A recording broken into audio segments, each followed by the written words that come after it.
responsabilidad exclusiva de quienes las emiten y no representan necesariamente la opinión de las Raíces Pepinianas, Inc.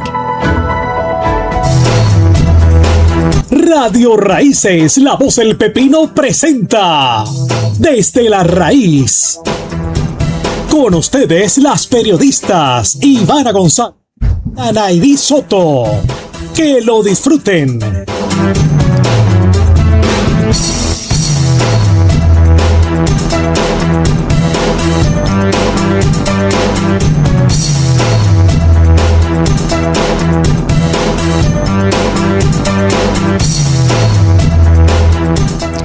Buenas tardes, Puerto Rico. Buenas tardes, Radio Raíces. Les habla Ivana González y junto a mi compañera Anaidí Soto le damos la bienvenida a Desde la Raíz. Gracias por acompañarnos un sábado más en este espacio pensado especialmente para la juventud, donde conversamos sobre temas actuales, experiencias e historias que inspiran y conectan con nuestras raíces.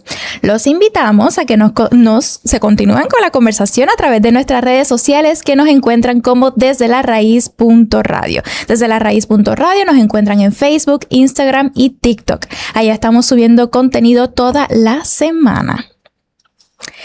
Además, y hablando de contenido, les recordamos que en nuestro sitio web podrán encontrar nuestras notas periodísticas como la de esta semana, donde podrán leer sobre el acceso a la educación en Puerto Rico. Esta nota fue redactada en estilo narrativo. Si les gusta este formato, los invitamos a visitar nuestro Instagram @desdelaraiz.radio, donde podrán encontrar el enlace directo y más contenido como este. Asimismo es Ivana, quienes nos siguen en nuestras redes sociales. Podrán encontrar en nuestra red social el adelanto del tema que estaremos abordando el día de hoy, donde conversaremos sobre el acceso a la educación en Puerto Rico, los retos que enfrentan nuestros educadores día a día y las dificultades que muchas comunidades experimentan para recibir una educación de calidad. Además, estaremos reflexionando sobre las necesidades del sistema educativo, las oportunidades de cambio y la importancia de apoyar a quienes tienen la responsabilidad de formar a las futuras generaciones. Y precisamente alguna de las razones por las que quisimos dedicar este espacio al tema es porque muchas veces las conversaciones sobre la educación es limitada en las aulas, cuando en realidad sus efectos extienden a nuestras familias, comunidades y al desarrollo del país. Hoy queremos mirar más allá de las estadísticas y las noticias para conocer las experiencias, preocupaciones y esperanzas de quienes forman parte del sistema educativo. También reflexionaremos sobre cómo cada decisión que se toma en materia educativa impacta a nuestros estudiantes y a las futuras generaciones. Así que les invitamos a quedarse con nosotros durante esta conversación, porque sin duda será una oportunidad para analizar y aprender, y además de comprender una realidad que nos toca a todos. Y como sabemos que ustedes hace varias semanas disfrutaron del panel de discusión que realizamos en mayo durante el mes de la radio, volvemos a traer este formato para dialogar sobre este tema tan importante. Nos acompaña un experto en el área de la educación que nos brindará una mirada más amplia sobre el acceso a la educación en Puerto Rico, los retos que enfrentan nuestros educadores y las realidades que viven nuestras comunidades escolares. Y para comenzar esta conversación, nos acompaña Giancarlos González Lugo, conocido por muchos como el Profe González. Gian posee una maestría en currículo y enseñanza del español y se desempeña como maestro de dicha materia, profesión que ejerce con una profunda vocación de servicio y compromiso con la educación puertorriqueña. A través de sus plataformas digitales, el Profe González ha logrado conectar con miles de personas mediante contenido que combina la educación, la comedia y las experiencias reales dentro del salón de clases.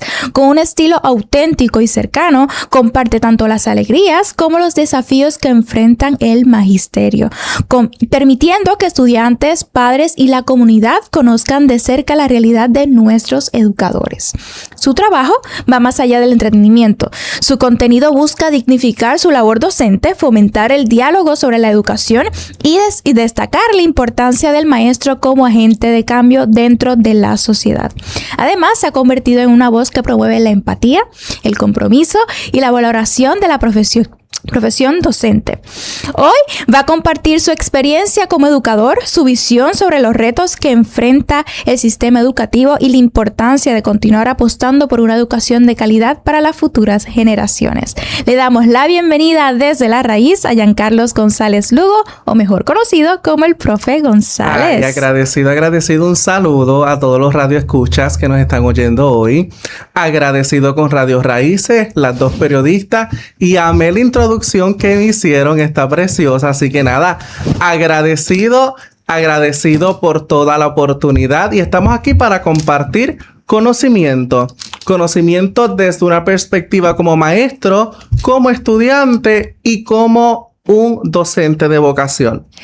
Gracias, profe, por acompañarnos el día de hoy y por aceptar nuestra invitación para formar parte de esta importante conversación que necesitamos hoy más que nunca hablar sobre el tema. Claro que sí, ya aquí estamos para ello. Y agradecido. De verdad que la oportunidad para mí ha sido muy gratificante. Me encanta esto de la radio, me encanta hablar y me encanta ser una voz del magisterio para que la realidad de nuestro sistema, la realidad de nuestros protagonistas, que son nuestros estudiantes, se escuche y la sociedad sepa el porqué de muchas cosas que detrás de cámara comenzamos a dialogar, comenzamos a opinar y desconocemos el procedente. Ahora sí, vamos a darle inicio a nuestro panel, y para los radioescuchas que no tuvieron la oportunidad de escuchar el que realizamos durante el mes de la radio, le contamos que esta dinámica consiste en presentar varias frases o expresiones relacionadas en el tema de hoy, y nuestro invitado tendrá la oportunidad de reaccionar, compartir sus experiencias y aportar su visión sobre cada planteamiento. De esta manera podemos generar una conversación abierta y enriquecedora que nos permite conocer distintas perspectivas sobre la educación en Puerto Rico. Así que si los que nos están escuchando quieren unirse a la conversación, lo pueden hacer a través de nuestras redes sociales, que nos encuentran como desdelarraíz.radio. Ahí van a poder dar su opinión y comentarnos y también formar parte de este panel del día de hoy.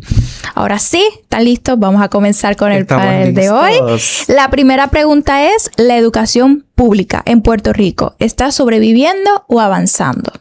Mira, antes que nada, quiero hacer la salvedad que toda opinión y postura la hago desde el respeto y la empatía, y que tengamos un panorama de que yo llevo 3 años como maestro, es decir, poca experiencia, pero innovadora. Me considero un maestro contemporáneo, no tradicional, porque más adelante quiero hacer hincapié en ambos postulados. Para Giancarlos González Lugo, la educación está sobreviviendo. Yo llevo 3 años y no ha habido una evolución, no ha habido una trascendencia en la educación ni en el aula de clase.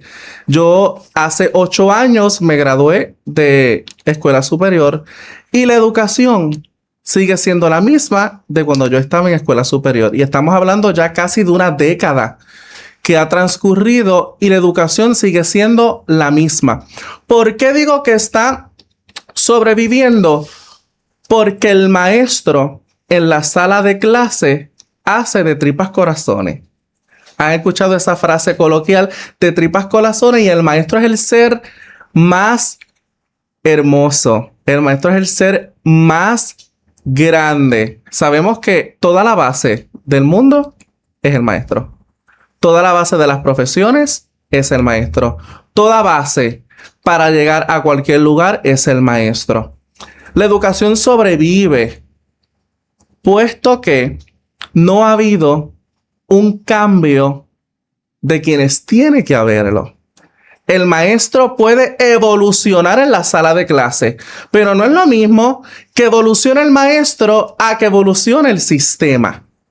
Y hay que trazar muy bien y tenemos discernir esa línea, porque muchas veces, y lo digo porque lo he vivido, se sienta ¿verdad? El público, el pueblo se sienta, ay, el maestro, pero es que el maestro hace lo que su patrono le manda. El maestro lleva a cabo aquello que el patrono le exige.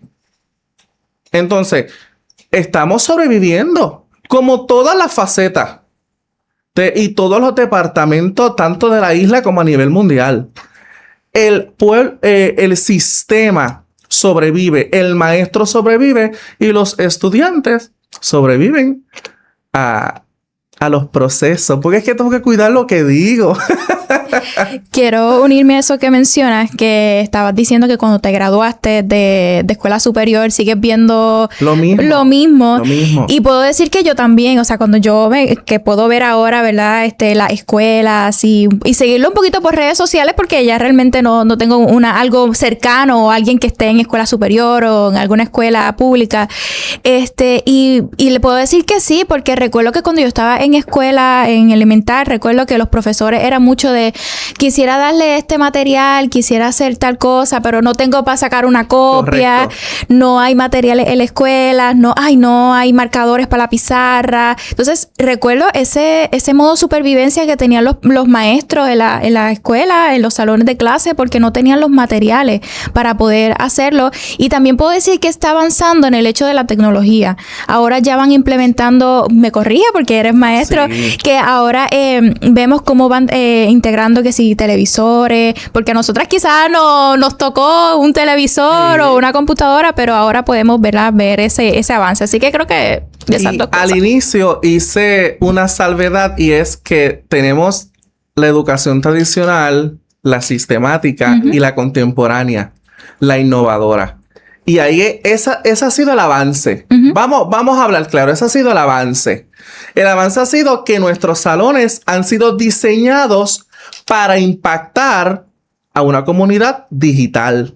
Porque estamos hablando que la facultad de estudiantes que nos llega hoy es digital. Sabes más de tecnología que nosotros los expertos en dichas materias. Y ahora tenemos pizarras inteligentes y tenemos internet, tenemos acceso a diferentes plataformas digitales que el sistema nos provee.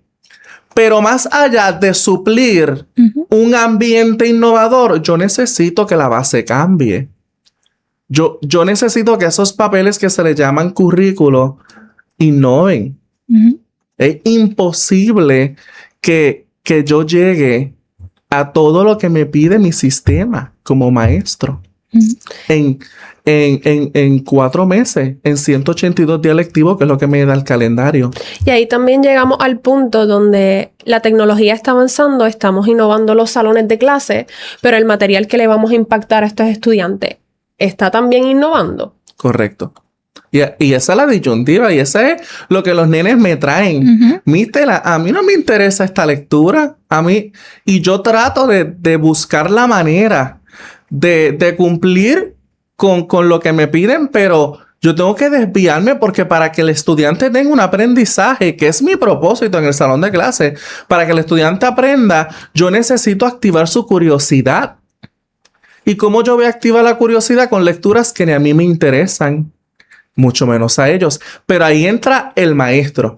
El maestro evoluciona, el maestro busca la manera de cumplir con lo que me piden, pero a mi manera, porque yo tengo libertad de cátedra. Y eso es un reto, porque como bien menciona, ahora los estudiantes ya vienen tan sobreestimulados de sus casas, de tanta información, de tantas redes sociales, de contenido digital, de diferentes, de la tecnología. Y cuando llegan al salón de clases, que se ven con, ¿verdad?, esta posición de tener que sentarse, escuchar a un maestro y que esté todo el día hablando. Entonces, si no tiene esos elementos que puedan complementar la educación, como bien menciona, de hacer más dinámica las clases, hacer más dinámica el contenido, pues ya eso puede hacer que retrase un poco ese nivel de educar, de retener información. Correcto. Por esa misma línea que nos estabas comentando de que los estudiantes se dirigen hacia ti y te dicen, este contenido pues no le llama la atención. todos los estudiantes aprenden de una manera diferente. Sí. Y según los datos recopilados, el aprendizaje es un proceso activo en el que los estudiantes construyen su propio conocimiento en lugar de ser receptores pasivos. Este complejo mecanismo cognitivo y neurobiológico abarca 5 etapas fundamentales, lo que es la atención, la comprensión, la retención, la aplicación y la evaluación. ¿Cómo tú has encontrado ese proceso en el aula?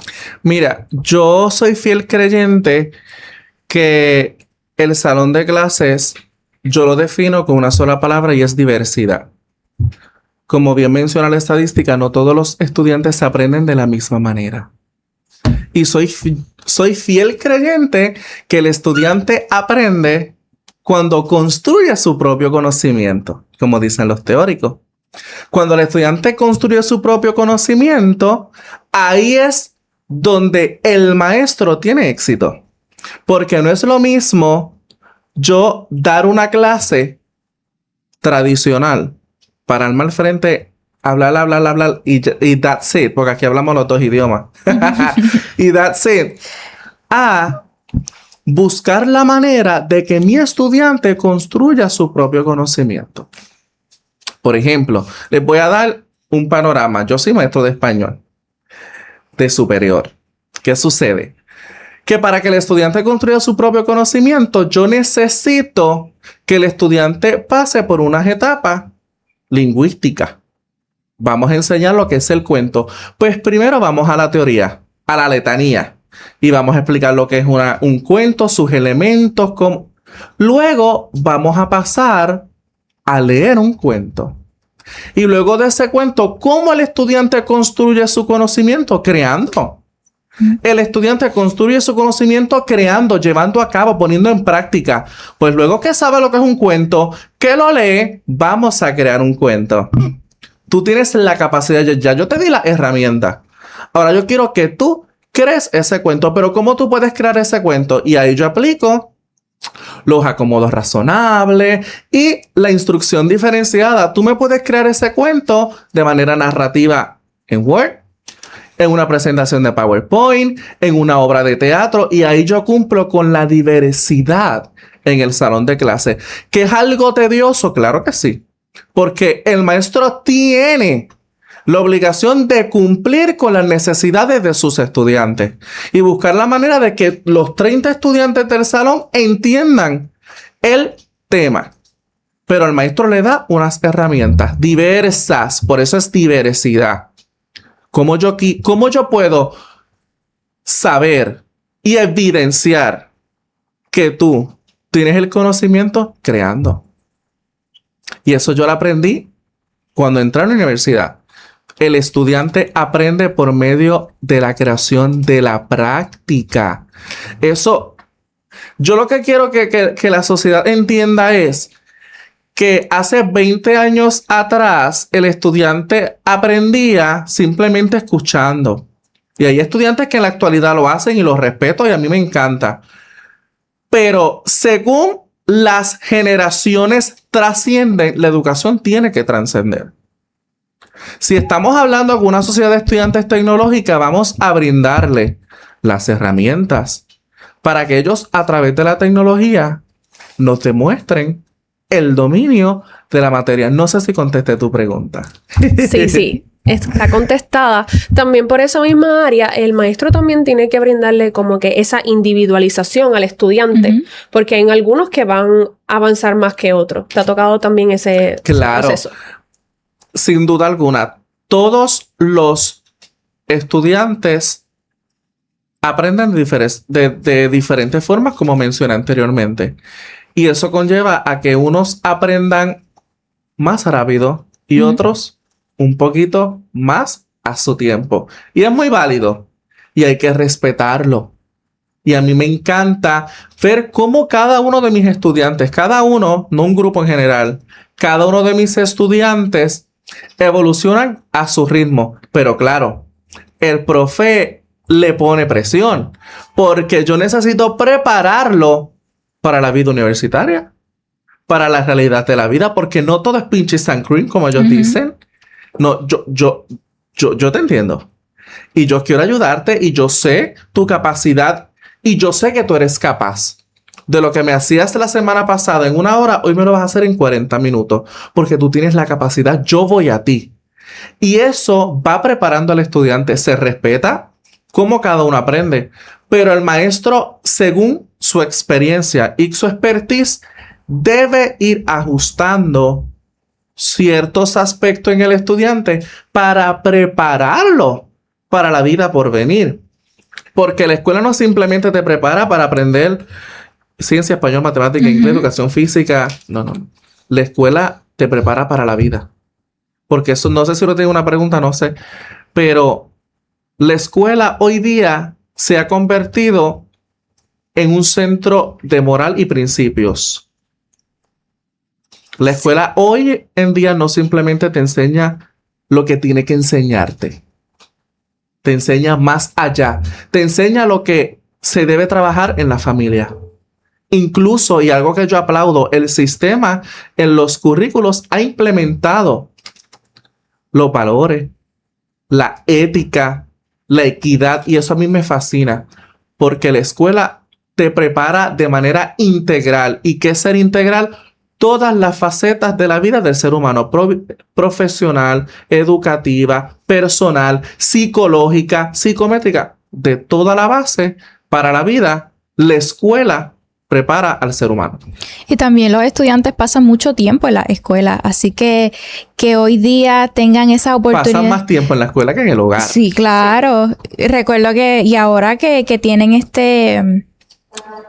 más recursos como pues la tecnología, como mencionábamos ahorita, pero cuando yo estaba en la escuela recuerdo que teníamos las 8 horas de clases y ya luego teníamos tutorías, que sí, algunas otras actividades, así que ver cómo los profesores, los maestros están incluyendo y están formando parte en sus salones los valores y que ellos vayan obteniendo esas cosas que en las casas es importante que lo inculquen, pero que también en las escuelas lo hagan, hacen que los estudiantes salgan más preparados para la vida.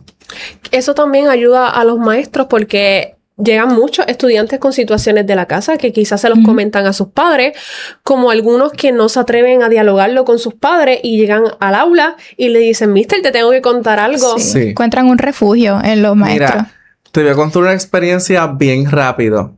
Y yo tuve un estudiante, varón o fémina, ¿verdad? Que yo veía que él dormía todos los días en mi salón y se quedaba dormido y yo, mira, ¿por qué tú no duermes en tu casa? ¿Por qué tú duermes en mi clase? Y el estudiante me dijo, Mister, porque aquí me siento seguro. Wow. Aquí encuentro paz. Y yo obviamente uno sigue unos procesos, unos protocolos, porque ¿verdad? Hay que auscultar el por qué. Lástimos, todo estuvo muy bien. Pero el nivel de impacto que un maestro tiene en una vida, el nivel de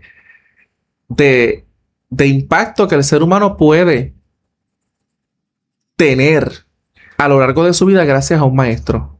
Hace este mes, junio, fui a la playa. Mi primer grupo de mi primer año como maestro. Fui a la playa, le pido a un trabajador que me rente una silla y era un estudiante.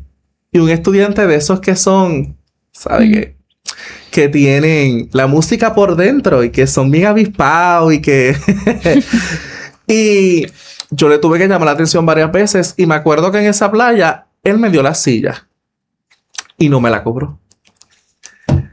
Y me dijo, una manera de agradecerte por todo lo que hiciste conmigo en ese año académico. Y yo, wow, el impacto que el maestro tiene en la vida de un estudiante cuando tú eres tan...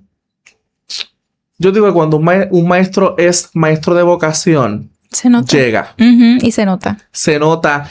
Y los estudiantes te quieren tanto que ellos te ven no simplemente como un maestro, te ven como un ejemplo a seguir, como un ser de luz y se desahogan contigo. Usted no sabe, usted ni se imagina todo lo que yo he escuchado de mis estudiantes de manera desahogándose de su amor. Y un dato que quiero dar a los papás que me escuchan es que tu hijo siente 8 veces más que tú, científicamente. Yo lo aprendí en un taller.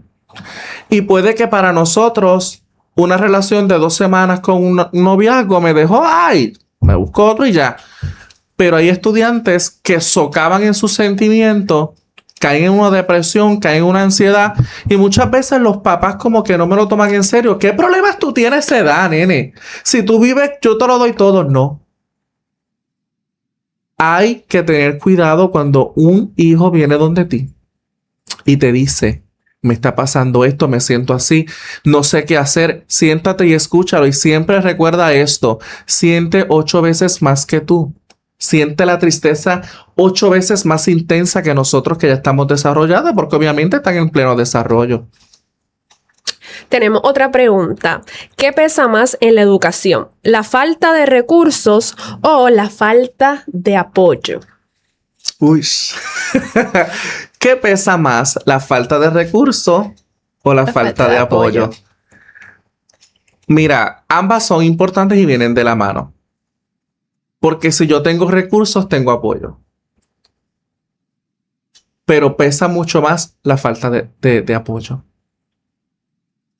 La falta de saber, y siempre y cuando, ¿verdad? Tomando la pregunta desde respeto. Siempre y cuando, ¿de quién es ese apoyo? De mi superior, de mi patrono, ¿verdad? Porque hay jerarquía. Pero una escuela que tenga un excelente líder va a funcionar bien. Aunque falte lo que falte, una escuela con un buen líder funciona. Es excelente. Porque primero la preocupación recae sobre el líder, que es la cabeza de la escuela, y luego sobre nosotros. Pero para mí, ambas son importantes, pero la falta de apoyo pesa mucho más que la falta de recursos. Es como bien mencionas, cuando tienes el apoyo van a aparecer los recursos, porque se van a buscar las mil maneras para poder solucionar. Y si tienes un buen líder, como menciona, pues vas a buscar esa manera de que los demás estén bien, que los demás tengan lo necesario para hacer que las clases funcionen, para que los estudiantes estén bien. Así que definitivamente concuerdo contigo que no lo había visto así cuando estaba preparando pues todo lo del programa, y así pensaba en como qué necesariamente es lo que hace más fuerte una escuela o un salón o los estudiantes, y pensaba como que qué es lo que necesita, pero sin embargo, como bien lo menciona, ambas cosas, o sea, ese es el complemento. Ambas cosas, si no tenemos una cosa, no tenemos la otra. Se complementan. Trabajan en comunidad. Exacto. Funcionan. ¿Se le exige demasiado al maestro o muy poco en el sistema educativo? Al maestro se le exige demasiado. Demasiado. Mira, al nivel de que a veces yo creo que soy secretario en vez de maestro. Que yo trabajé, qué sé yo, que yo estudié secretaría, recursos humanos, yo no sé. Pero al maestro se le exige mucho. En todos los aspectos. Y todo es evidencia y cumplimiento. Tú después que cumplas, todo está bien. ¿Y después? Y al sistema educativo no se le exige nada. Que ahí es donde vamos. Yo he visto una ola en las redes sociales que muchas veces van en contra del magisterio. Ay, si ustedes ganan bien, si ustedes les pagan muy bien, si ustedes... Pero ¿y el sistema? Sea el sistema que sea. Estamos hablando general. El sistema que sea. ¿Para cuándo se le va a exigir al sistema? ¿Por qué le exiges al empleado y no al patrono? Si siempre el empleado va a ser el reflejo del patrono. Aunque no, olviden eso, porque si yo llego a ser el reflejo del patrono, no. Pero sí, se le exige mucho al maestro y poco al sistema educativo. También entendemos tu punto en el sentido de que el patrono tiene que ser el ejemplo. Claro. para que entonces el profesional Ujú. se siga desarrollando. Correcto. Crea un Porque- camino. Ujú. Es como un camino, crea un camino para Claro, los maestros. yo llevo a cabo lo que me exigen, Claro. porque es que yo tengo que cumplir con unos requisitos, yo tengo que cumplir con unas obligaciones. Y esa exigencia que mencionas y que está planteada aquí en la pregunta, yo lo pude notar más en pandemia. Cuando me tocó cursar el grado 12 en pandemia, vi mucho los padres, no sé si era porque había más tiempo libre, pero vi mucho en las redes sociales a padres exigiéndole a los maestros de que si las clases en línea no son lo mismo, obviamente pues teníamos esa limitación y no van a hacer lo mismo. Pero veía mucha esa exigencia a los maestros, veía cómo le cuestionaban el método de enseñanza que estaban teniendo. Estamos todos en una emergencia, obviamente. Claro. Y pude ver esa exigencia que había no tanto para el sistema, sino para los maestros, y es triste también ver porque hay maestros, ¿verdad? Que sí pues tienen alguna deficiencia, pero hay otros maestros que son excelentes. Claro, no, y que con los recursos que tenían, pues estaban haciendo lo mejor que podían. Y siempre yo soy un profesional Ujú. y veo a todo el mundo como es. Yo respeto cómo cualquier profesional lleva a cabo su rol, sus estrategias.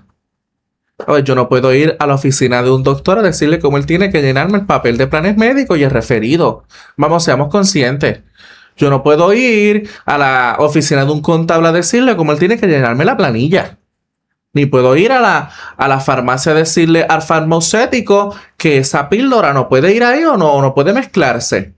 Entonces, llamo a conciencia a la sociedad a que cuando vaya a emitir una crítica constructiva, lo haga siempre desde el respeto y teniendo en consideración a quién tú le haces la crítica. Porque si le haces la crítica a un profesional y ese profesional sabe lo que hace, cuidado. Porque como si yo viniera aquí y viniera a hacer una crítica a ustedes de periodismo cuando mi expertise no es ese, y ustedes viceversa no pueden hacerme una crítica a mí de cómo yo llevo a cabo una estrategia de enseñanza cuando ustedes no tienen una base en ello. Y eso la sociedad debe entenderlo y tenerlo en consideración. Bueno, vamos para el tercer planteamiento de hoy, que es: ¿se están formando estudiantes para memorizar contenido o para pensar críticamente? Esa pregunta está buena. Y tenemos en esa pregunta, como le explico a mis nenes, cada pregunta tiene sus palabras clave y esa pregunta tiene dos: memorización o pensamiento crítico. Y me gusta la pregunta. Mi estudio de investigación de maestría fue sobre el pensamiento crítico y la comprensión lectora.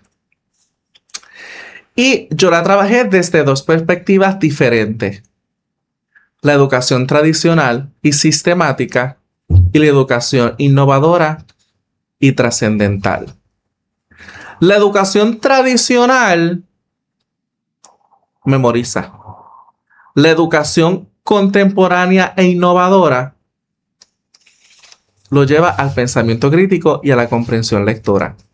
Y no porque la educación tradicional y sistemática es fallida, pero es que los tiempos avanzan y las generaciones trascienden, pero la educación tiene que hacerlo. Porque un maestro, y te lo aseguro que he hablado con maestros de 30 años de experiencia, no están enseñando hoy como enseñaban hace 30 años, porque el método y el proceso no es el mismo ni el más eficiente.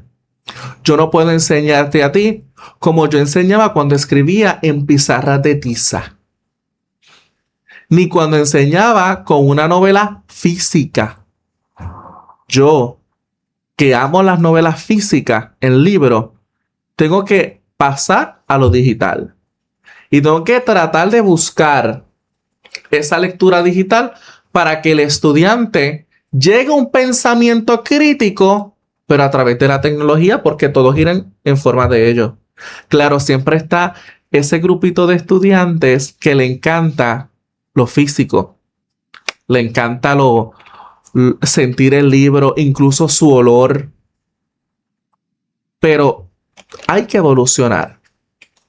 Y el pensamiento crítico, que es una de las estrategias que se trabajan en la materia de español, es difícil de lograrlo. Y ustedes son investigadoras. Ustedes saben qué es un pensamiento crítico. Y es muy difícil trabajarlo con la sociedad actual de estudiantes. Me explico.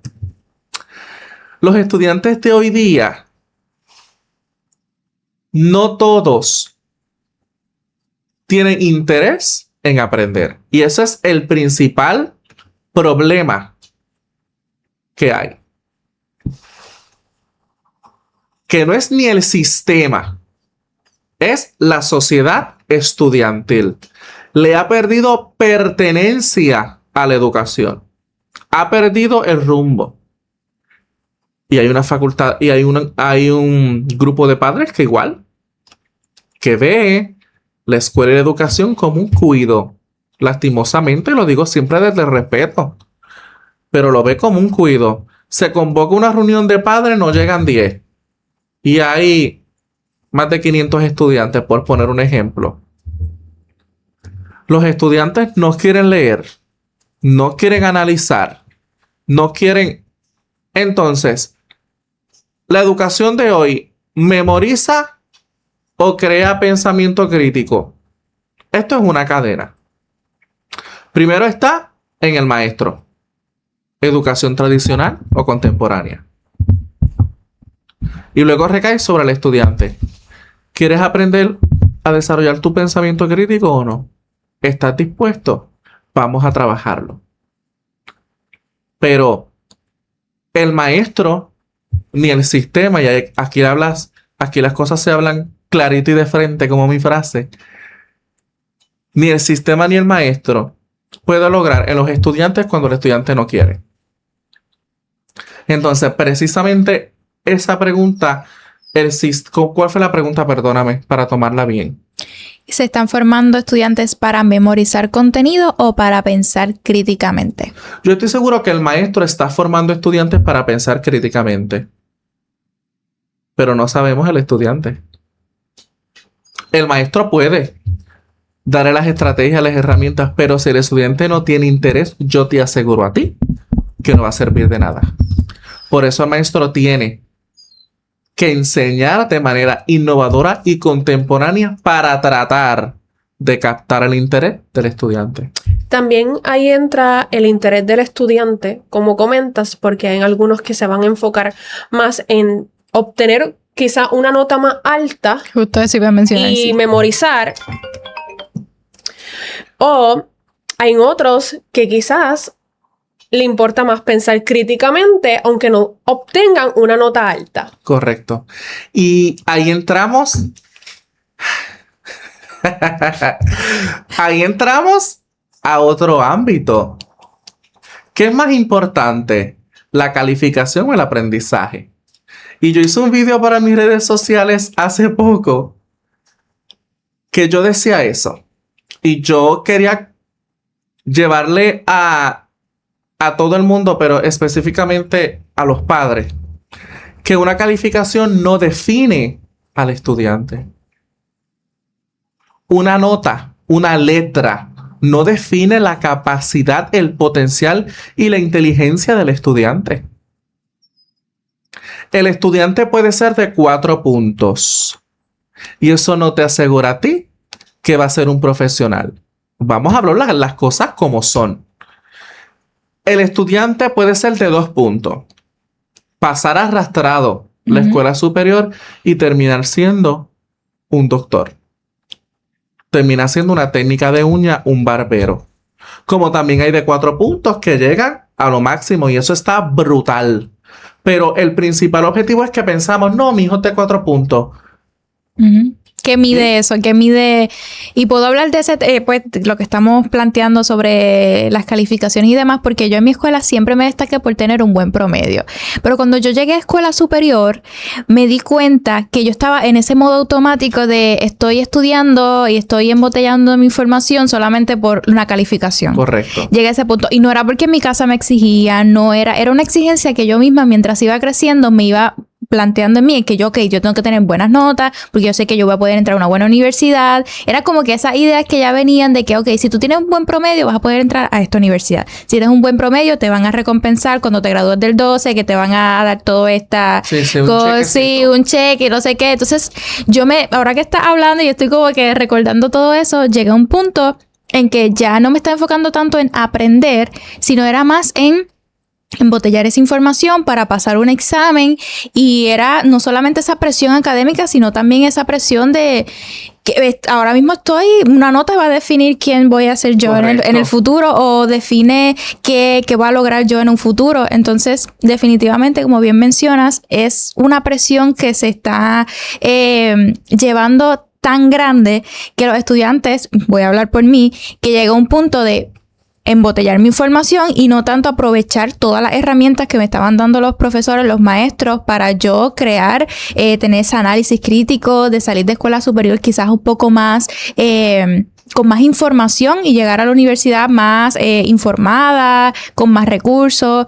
Y creo que por ese punto que ustedes mencionan, estamos buscándole un poquito de luz a todo esto.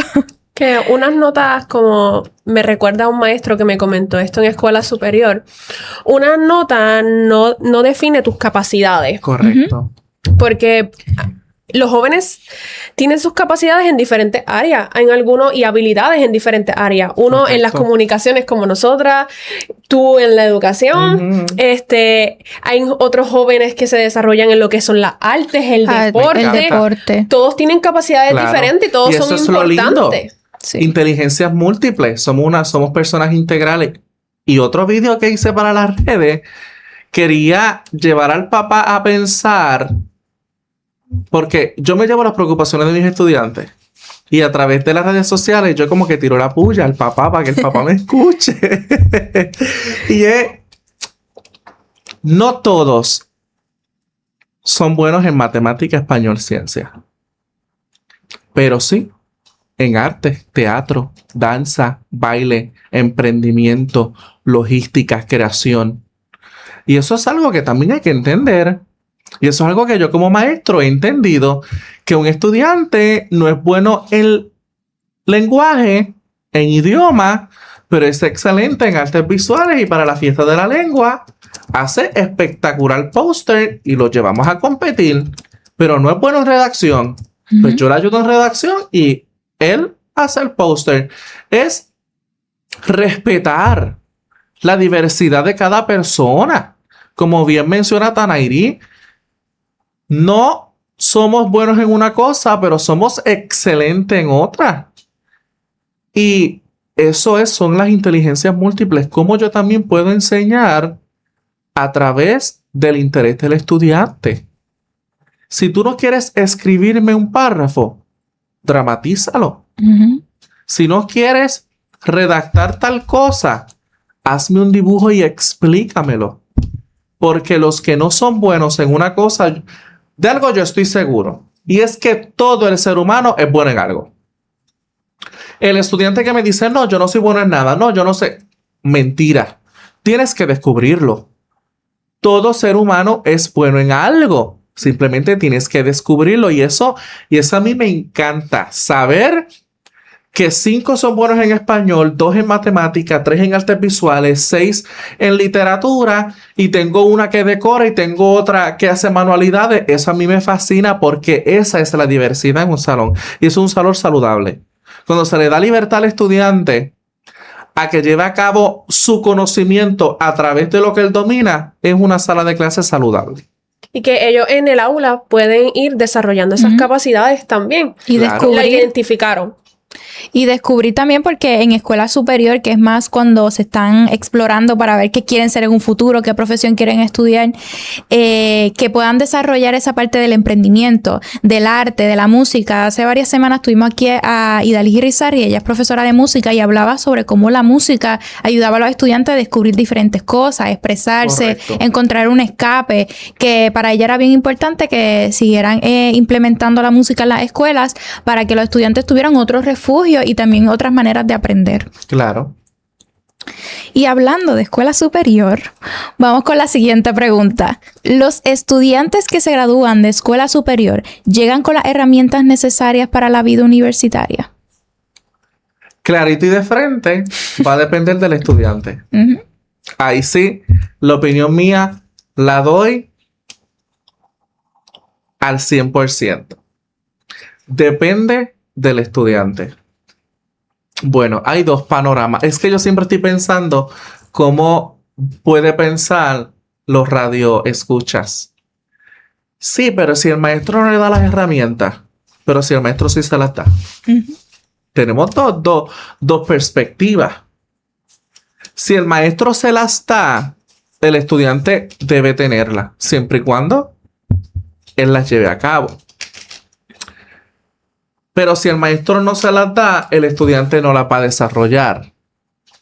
No sé si me están entendiendo. Uh-huh. Sí. Sí. Pero algo que tengo que reconocer es que el sistema educativo sí te exige a dar esas herramientas. Que a veces mal acomodadas, Uh-huh. y pero esos son otros 20. Pero sí te exige. Para eso están los currículos. Pero que yo como maestro, yo desarrollo las herramientas que yo sé que van a usar. Y lo digo desde el respeto, también desde el respeto lo digo. Leer el Quijote, ¿de qué te puede servir en la vida universitaria? Si lo mismo que yo puedo desarrollar con el Quijote, lo puedo desarrollar con el Principito, que es comprensión lectora. ¿De qué me vale a ti hacerte escribir 15,000 ensayos cuando con 1 o 2 yo puedo lograr mi cometido? ¿De qué me vale a mí como maestro exponerte ante cientos de personas para que hable cuando el proceso se empieza con un tú a tú? A la vez que el estudiante pierde el miedo a hablar frente a su profesor, ya ganó. Porque yo veo al profesor como algo supremo. Es el que más sabe, me va a criticar, es el que tiene todo el conocimiento. A la vez que el estudiante logra eso, yo le digo, tú te puedes parar donde tú quieras.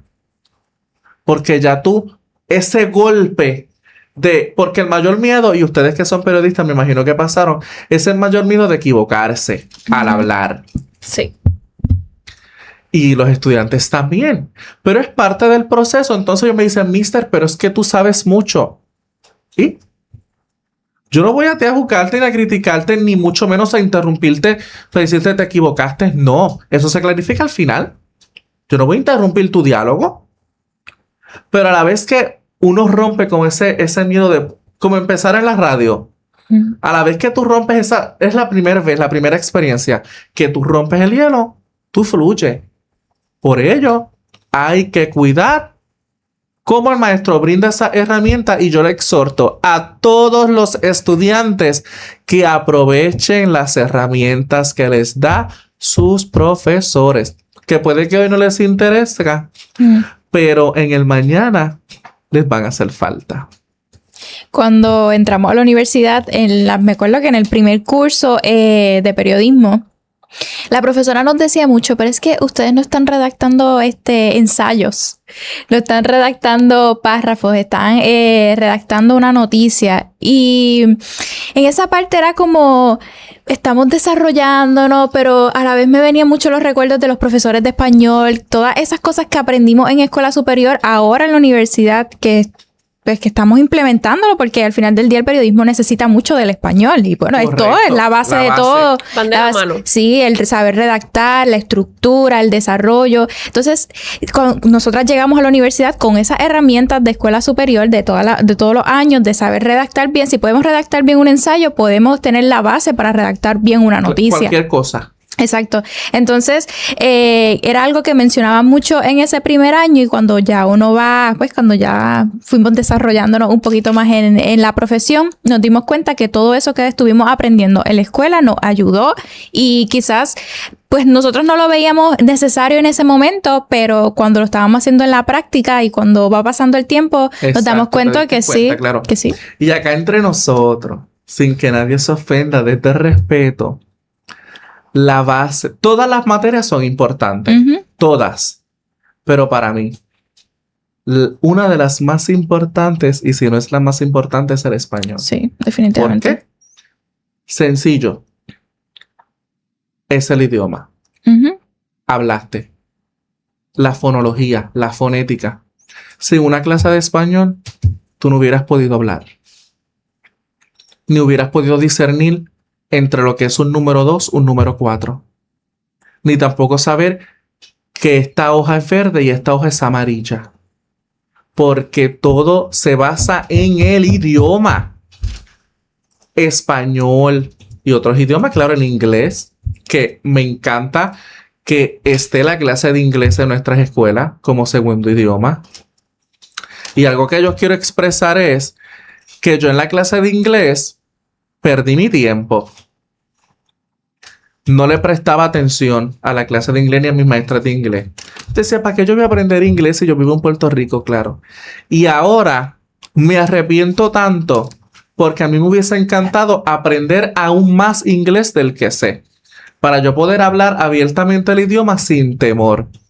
Y la educación y el sistema provee para que el estudiante se prepare en español y en inglés. Porque desde primer grado estamos aprendiendo el inglés. Me acuerdo yo que en Kindle iba un maestro de inglés, enseñarme los colores. Me acuerdo yo con unos monos. Mira el impacto de ese maestro. Sí. Que en vez de enseñarme los colores con una cartulina con unos monos. Y eso a mí siempre se me grabó aquí. Nada, era para sacarme eso del pecho, que yo sé que el español es el mejor. Tenemos otra pregunta. ¿Qué rol ocupan los padres en esa transición universitaria y qué consejo le daría? Mira, y ya aquí pasamos. Me gusta porque las preguntas van pasando como... Hablamos de escuela superior, ahora vamos a hablar de universidad. El padre ocupa un rol importantísimo. No importante, importantísimo. Hace poco subí un video con miedo porque pensaba que me podían banear y denunciarme los videos. El video, un solo video. Y es que el padre no puede escoger qué va a estudiar su hijo. Realmente. El padre no tiene, y lo digo con el respeto que todos se merecen, el padre no tiene el derecho de decidir qué va a estudiar su hijo. Aunque le pague los estudios, aunque sea el que lo lleve, el que lo busca, que le pague la tinta, el celular, la computadora, no. El derecho del padre es proveerle a su hijo lo necesario para prepararse. Claro, siempre y cuando puedan. Porque hay padres que se entienden que por razones económicas no se puede, pues pasamos un plan B, préstamos estudiantiles si tú quieres estudiar más. Pero el padre no puede decirte, tú vas a ser doctor, tú vas a ser médico. Con toda la buena fe que tú tengas, con todo el amor que tú le tengas a tu hijo, aunque esa profesión no pague, no importa. Lo que va a importar es que en unos años tu hijo te agradezca y te diga, papi, yo estudié esto, no gano bien, pero soy feliz. Porque yo conozco muchas historias de personas que estudiaron cosas porque, ay, mi familia es de abogado, mi familia es de médico, mi familia es de contable, y hoy no lo ejercen porque no les hace feliz. Y no digo que perdieron el tiempo, porque el conocimiento jamás está de más. Pero si tú estudias e inviertes miles de dólares en tu vida profesional, tienes que sacarle el provecho. Durante mi bachillerato yo hice una investigación sobre precisamente eso, que es sobre los factores que influyen en los estudiantes a la hora de escoger una carrera universitaria. Y mientras iba haciendo las investigaciones me di cuenta que los mayores factores o los factores más importantes en un estudiante era el apoyo familiar y cómo ellos estaban psicológicamente. Y eso estaba bien ligado.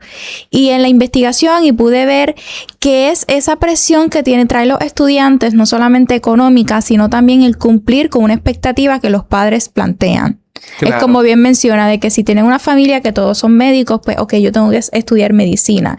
Y eso a lo largo de su carrera se van a dar cuenta que va a afectar más de lo que le va a beneficiar, porque no solamente están afectándose psicológicamente, están creando una presión, también están perdiendo dinero, porque están invirtiendo una beca que no van a utilizar en algo que les gusta, y lo otro es en el tiempo, porque al final estás invirtiendo 4 años de tu vida estudiando algo solamente por complacer a otros, en vez de hacerlo por algo que a ti te guste, y vas a seguir alargando y vas a hacer todo eso va de la mano y te vas a afectar psicológicamente. Entonces son muchos factores y entre ellos pues el de los padres, como bien mencionas. Y que la vida universitaria es una transición y es una de las más importantes, y lo digo como experto y como joven que pasó por esa etapa. Es una transición completamente a la juventud y a la independencia. O sea, ya en la universidad no hay intervención ni de mami ni de papi que te salve. La universidad eso es lo que hay y se acabó. Y si no te gusta, date de baja y sigue tu camino. En la universidad no está el ñongoteo, ni hay 20, papito, entrégame esto. No. Entonces, ¿cómo yo voy a lograr que un estudiante universitario ame también sus estudios si tengo una presión encima negativa? Se supone que alguien que me dé paz, que es mi familia. Por eso yo digo que en la transición hacia la vida universitaria con el padre es mucho más ligera, o con el encargado. Todos pasamos por esa etapa. Y saber que en cualquier momento yo tengo la certeza de que puedo jalar el celular y llamar a mi papá y decirle, me pasó esto, no sé qué hacer, se me acabaron los chavos, choqué. Y que papá resuelve, eso da una paz. Y por eso, porque yo me atrevo a apostar que yo puedo terminar mis estudios doctorales y si mami y papi están, eso para mí es la mayor satisfacción que hay. ¿Por qué? Porque mi padre siempre me dijeron, estudia lo que tú quieras. Lo que tú quieras estudiar. Ahora, si no quiero vago. Y yo aplaudo el padre que dice, yo no quiero vagos en casa. Si no estudias, te vas a trabajar. Porque no ves que a la vez que el estudiante sale de grado 12, se enfrenta a la vida adulta ya. Eso es cultural y eso está excelente. No, y que ya ellos se les sube el aire de grande. Ya son adultos. No, ya son adultos. Ya ellos pueden con el mundo. Pues si tú puedes con el mundo, me estudia o me trabaja. Y excelente, y aplaudo a los estudiantes que hacen las dos. Como lo hicimos, yo lo hice. Yo me imagino que ustedes también. Sí. Trabajar y estudiar a la vez. Y es difícil. Sí. Y es difícil. Pero se pudo. Míranos hoy dónde estamos. Sí, hablando sobre micrófonos.